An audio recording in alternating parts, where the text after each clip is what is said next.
स्कुलबाट इक्जाम सक्यो अब बजार जान लाग्यो। यो ठाउँ चाहिँ मलाई लास्टै मनपर्ने ठाउँ हो क्या।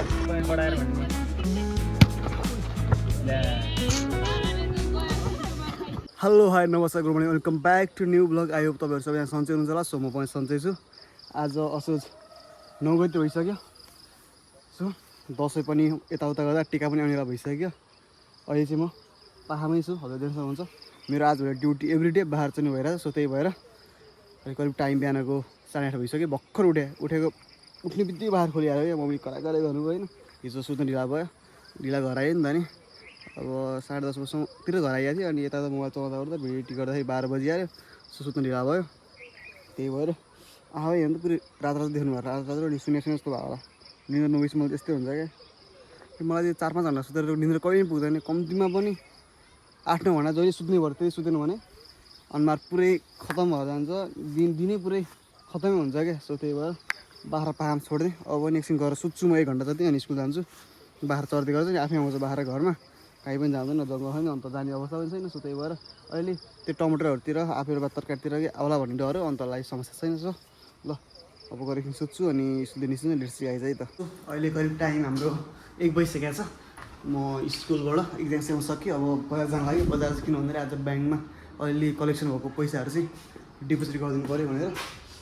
अनि उसरी ब्याङ्क जान्छ। ब्याङ्क गएर त्यहाँ डिपोजिट गरेर खाता छान्छ। अनि त्यसपछि करिब टाइम पनि हुन्छ होला। सो अनि हामी बल खेल्छौँ आज नि सिमलटारमा। त्यही भएर मेरो सिकाइदिनु आज अब कसरी बित्छ आजको दिन। फ्यान बन्द बन्द भयो भने चाहिँ लाइट चाहिँ भलेछ। फ्यान बन्द गरेको लाइट चाहिँ भलेछ। सो त्यस्तै हो होइन। यहाँबाट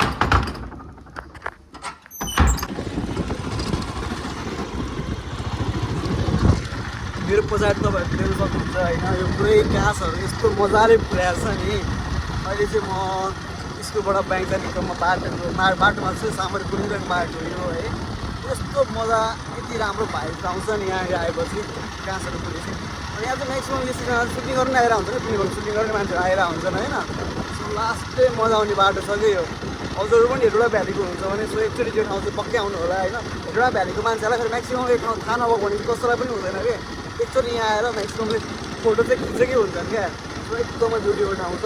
यहाँ देख्न सक्नुहुन्छ हजुरहरूले पुरै काँचै घाँस दामी छ ठाउँ है।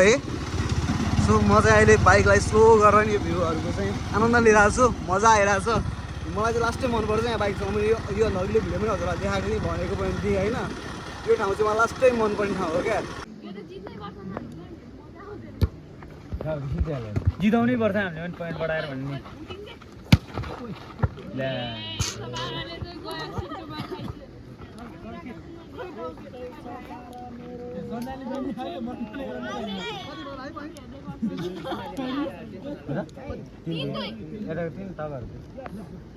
भेटाउँछ तपाईँले टप छ कि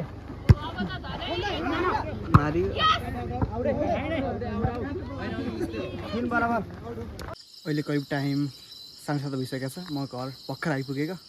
आज त्यहाँ बल खेल्ने ठाउँमा गएँ तर बल चाहिँ खेल्दैन। एकछिन बल हेऱ्यो। सो अगाडि भिडियो हेर्नु भयो होला। अहिले घर आएँ, लुगा सुगा चेन्ज गरेँ होइन। अब फ्रेस हुन्छु, मुखसुख धुन्छु, अनि खाना खान्छु। खाना पाकेपछि खाना खाएर त्यो भिडियो एडिटिङ गर्ने हो। अनि त्यसमा सुटिङ पनि होइन क्यान्सरहरू।